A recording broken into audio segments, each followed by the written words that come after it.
नमस्कार, आप देख रहे हैं डीवी न्यूज और आज मैं आपके सामने पेश करने जा रही हूं संसद के शीतकालीन सत्र में हुए एक बड़े बवाल के पूरे चार्जशीट को। बता दें, संसद के शीतकालीन सत्र के बीच हुए हंगामे को लेकर आज संसद के हर एक और मामला गरमाया हुआ है। कहीं सांसद बड़े बड़े बोल रहे हैं तो कहीं संसद में बड़े बड़े फैसले लिए जा रहे हैं। चलिए एक नजर डालते हैं आखिर क्या है ये पूरा मामला। संसद के शीतकालीन सत्र के दौरान बुधवार को एक ऐसी घटना घटी जिसने 22 साल पुराने जख्म की यादें ताजा कर दी। बता दें, 13 दिसंबर 2001 को लोकतंत्र का मंदिर गोलियों की आवाज से दहल उठा था। उस दिन भी कुछ दहशतगर्द संसद की लक्ष्मण रेखा को पार करने के मकसद से आए थे, लेकिन सदन के अंदर दाखिल नहीं हो सके थे। 22 साल बाद दो लोग बकायदा दर्शक दीर्घा के जरिए लोकसभा में दाखिल हुए और कलर स्मोक स्टिक से पूरे सदन को धुआं कर दिया। इस हमले में भले ही किसी तरह का कोई भी नुकसान नहीं हुआ हो, लेकिन इस घटना ने एक बार फिर से भारत के अतीत के पन्नों में दर्ज जख्मों को हरा कर दिया है। बता दें, संसद में बुधवार को शीतकालीन सत्र के दौरान लोकसभा में पश्चिम बंगाल के मालदा उत्तर से भाजपा सांसद खगेन मुर्मू अपना पक्ष सदन के पटल पर रख रहे थे। सभापति राजेंद्र अग्रवाल सदन की कार्यवाही को सुचारू रूप से चला रहे थे। वहीं हर दिन की तरह ही शीतकालीन सत्र सामान्य था। तभी दर्शक दीर्घा की तरफ से कुछ गिरने की आवाज आई। बता दें, हर किसी को लगा कि दर्शक दीर्घा से कोई गिर पड़ा है, लेकिन देखते ही देखते एक और युवक ने ऊपर से छलांग लगा दी। जब तक सांसद कुछ समझ पाते तब तक एक युवक ने बेंच के ऊपर भागना शुरू कर दिया। वहीं सांसद उसे पकड़ने की कोशिश करते रहे।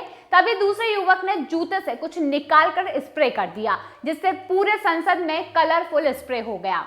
बता दें, आरोपियों ने गैस स्प्रे के लिए कलर स्मोक स्टिक का इस्तेमाल किया और देखते ही देखते लोकसभा के अंदर पीले रंग की गैस फैल गई और सदन में अफरा तफरी मच गई। हालांकि जल्द ही कुछ सांसदों ने दोनों आरोपियों को दबोच कर सुरक्षा कर्मियों को सौंप दिया। संसद के अंदर जो कुछ भी हुआ वैसा ही नजारा संसद के बाहर भी देखने को मिला।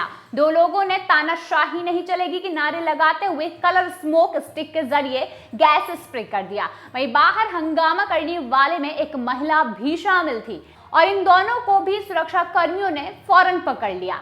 चलिए आइए तो जानते हैं कि अतीत की उन घटनाओं के बारे में कि आखिर ऐसा क्या हुआ था जिससे ये पूरा घटनाक्रम एक बार फिर से याद आ गया। इस घटनाक्रम में जिन्होंने 13 दिसंबर को भारत को बड़े जख्म दिए, बताते हैं कि आखिर ये क्या था। 13 दिसंबर 2001 45 मिनट तक गोलियों की ताबड़तोड़ से गूंजा संसद। 13 दिसंबर 2001 की खौफनाक सुबह कौन भूल सकता है, जब संसद भवन गोलियों की ताबड़तोड़ आवाजों से दहल उठा था। उस दिन भी संसद का शीतकालीन सत्र चल रहा था और विपक्ष के हंगामे के कारण सदन की कार्यवाही को 40 मिनट स्थगित करना पड़ा था। सदन की कार्यवाही कुछ देर के लिए स्थगित होने के बाद नेता विपक्ष सोनिया गांधी और तत्कालीन प्रधानमंत्री अटल बिहारी वाजपेयी घर की ओर जा चुके थे, जबकि तत्कालीन गृह मंत्री लाल कृष्ण आडवाणी समेत 200 से अधिक सांसद संसद भवन के अंदर ही मौजूद थे। इसी दौरान करीब 11:27 पर संसद के गेट नंबर 12 से एक लाल बत्ती वाली एम्बेसडर कार संसद भवन के अंदर दाखिल होती है। बताते हैं कि कार के ऊपर गृह मंत्रालय का स्टिकर भी लगा होता है। कार की रफ्तार को देखने के बाद वहां तैनात सुरक्षा कर्मियों को शक होता है। वहीं गार्ड द्वारा जब कार की तफ्तीश करने के लिए आगे बढ़कर देखा जाता है तो कार की स्पीड और ज्यादा तेज हो जाती है। ये वही वक्त था जब गेट नंबर 11 से तत्कालीन उपराष्ट्रपति कृष्णकांत बाहर निकलने वाले थे और सभी गार्ड कार बाहर उसका इंतजार कर रहे थे। तभी जगदीश यादव ने वहां मौजूद सुरक्षा कर्मियों को तेज रफ्तार कार को रोकने का इशारा किया। जब तक कार को रोका जाता तब तक आतंकियों की कार उपराष्ट्रपति के काफिले को टकरा कर आगे निकल जाती है। इसके बाद कार में मौजूद आतंकी ताबड़तोड़ फायरिंग करने लग जाते हैं। बता देते हैं, सुरक्षा कर्मी आतंकियों को संसद के बाहर ही रोक लेते हैं। वहीं 45 मिनट तक चली गोलीबारी में सभी आतंकी मारे जाते हैं और 7 सुरक्षा कर्मियों समेत 8 लोग शहीद हो जाते हैं। बताते हैं 13 दिसंबर 1989 को क्या हुआ था। मुफ्ती की बेटी के लिए भारत ने 5 आतंकियों को छोड़ा और 13 दिसंबर आतंकवाद से जुड़ी एक और बड़ी खबर गवाह बना। यानी कि साल 1989 में भारत की जेल में बंद अपने 5 साथियों को रिहा कराने के लिए आतंकवादियों ने देश के तत्कालीन गृह मंत्री मुफ्ती मोहम्मद सईद की बेटी रुबिया सईद का अपहरण कर लिया था।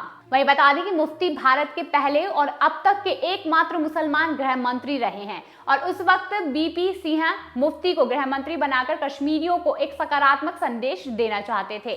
मुफ्ती सईद के गृह मंत्री पद की शपथ लेने के 4 दिन बाद 8 दिसंबर 1989 को 3:45 पर दहशतगर्दों ने उनकी बेटी रुबिया सईद का अपहरण कर लिया था और कई दिनों की बातचीत और मशक्कत के बाद 13 दिसंबर को आतंकी हामिद शेख खां और बाकी के आतंकियों ने मिलकर उनकी बेटी को रिहा कर दिया था। वहीं अब बताते हैं कि 13 दिसंबर 1675 का क्या था वो इतिहास। औरंगजेब ने 9वें गुरु तेग बहादुर जी का सिर कलम करवाया था। बता देते हैं 13 दिसंबर 1975 भी इतिहास के पन्नों में हमेशा के लिए दर्ज हो चुका है। बताते हैं कि ग्रेगोरी कैलेंडर में ये दिन काफी ज्यादा अहमियत रखता है। 13 दिसंबर 1675 को चांदनी चौक दिल्ली में सिख पंथ के 9वें गुरु तेग बहादुर का अतताई औरंगजेब ने इस्लाम न कबूल करने की वजह से सिर कलम करवाया था। हालांकि नानकशाही कैलेंडर के मुताबिक हर साल 24 नवंबर को गुरु तेग बहादुर जी की शहीदी के रूप में मनाया जाता है। जानकारों की माने तो लश्कर-ए-तैयबा और जैश-ए-मोहम्मद जैसे संगठन से जुड़े आतंकी औरंगजेब को महान शख्सियत मानते हैं और यही कारण है कि आतंकी संगठन इस दिन कोई भी बड़ी वारदात को अंजाम देने के लिए फिराक में लगे रहते हैं। अब बताते हैं कि यही कारण है कि पूरे इतिहास को अगर उठा के देखा जाए तो 13 दिसंबर की तारीख कहीं ना कहीं एक अपशगुन तारीख मानी जाती है, क्योंकि इस बार नए संसद भवन पर हुए इस हादसे को लेकर भी सभी बेहद ज्यादा चिंतित नजर आ रहे हैं। तो ये थी आज की हमारी जानकारी। ऐसे ही खास जानकारी के लिए लगातार जुड़े रहिए डीवी न्यूज के साथ।